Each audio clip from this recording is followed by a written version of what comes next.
welcome back to Anchored Life with Kayla. Today I am sharing the personal details of how I am making my anxiety medication work for me. And while I am a nurse, please do not take this as official medical advice. This is purely for your information.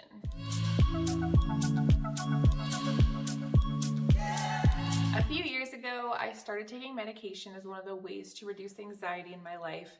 I had been making progress without taking medication by doing a few other different things, which I will link the video that I made on things I do to reduce anxiety that actually work. I'll link that video that I've made before down below, so click that if you're interested. But I came to this point where I needed to take medication, and I have been taking the same medication since. It's been working well for me, and I haven't really had any weird side effects, so for me that's a win. But I was still having some anxiety in the morning, and it was really not enjoying my morning times because I was just feeling so stressed, and I don't know if it was about just what was going to be coming in the day or what I all had to anticipate, prepare for, but I was feeling so anxious in the mornings even while taking my medication. When I got my medication, they told me that it pretty much wears off by the time 24 hours has passed. So by the time 24 hours has passed and it's time to take the medication again,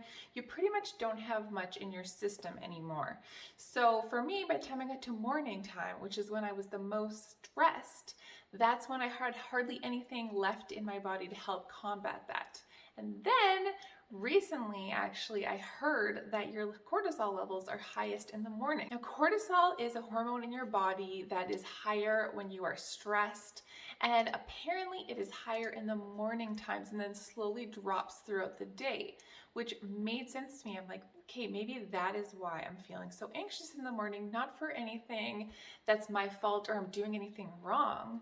It's just that naturally my body is having high cortisol levels in the morning, which means that my most anxious times are going to tend to be in the morning. I was also starting to wonder if the fact that I was so tired throughout the day had something to do with my medication, because there is a warning on the bottle that says it can cause drowsiness, and I never really put two and two together. And I know you're thinking, okay, you're a nurse, you should know these things.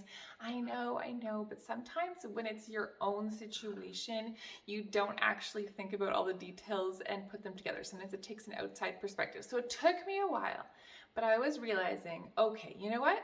I think I should be taking my medication at bedtime. The thing that had kept me from taking my medication at bedtime was that I didn't want the majority of this really effective time to be when I was sleeping, because I'm not anxious when I'm sleeping. But I decided to give it a try, and I've been doing it for about a month now, and it's actually made so much difference for me. I do feel less tired throughout the day, so that is just a win-win. So having some energy levels up again, like, you know, not perfect. I have a toddler and I work, so I'm tired still, but much better than before. If you're wondering when to take mental health medication, or even if you should be taking medication for your mental health, that's a conversation to have with your doctor. That's something to kind of flesh out, because we're all different and we react differently to different drugs and different techniques of trying to manage our mental health. So it's something worth playing around with. That's why I wanted to tell you guys this story, is because I had been doing the same thing for so long and it wasn't quite working for me, but I didn't change anything up until more recently. And that's when things started getting even better for me. So if you're kind of doing the same thing over and over again, it's worth maybe switching things up a bit.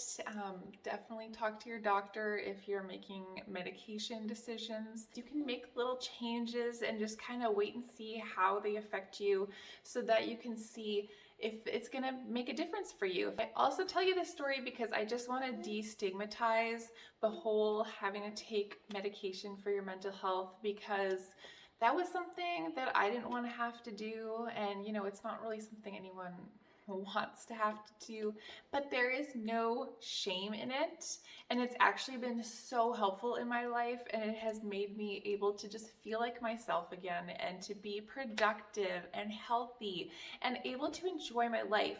I just want to make sure that everybody knows there's nothing wrong with taking prescribed medication if you need it. Absolutely no shame, and it actually helps you to be better, so why not? It's worth a conversation at least. If you'll notice some of my older videos, I have pink hair, so I couldn't wear this sweater during that time, which made me very sad because I love this sweater. If you want me to make more videos about mental health or to cover some topics that you're curious about, just let me know down in the comments. Make sure that you hit like and subscribe to my channel and share it with a friend if you think this could be helpful for someone. We'll see you guys soon.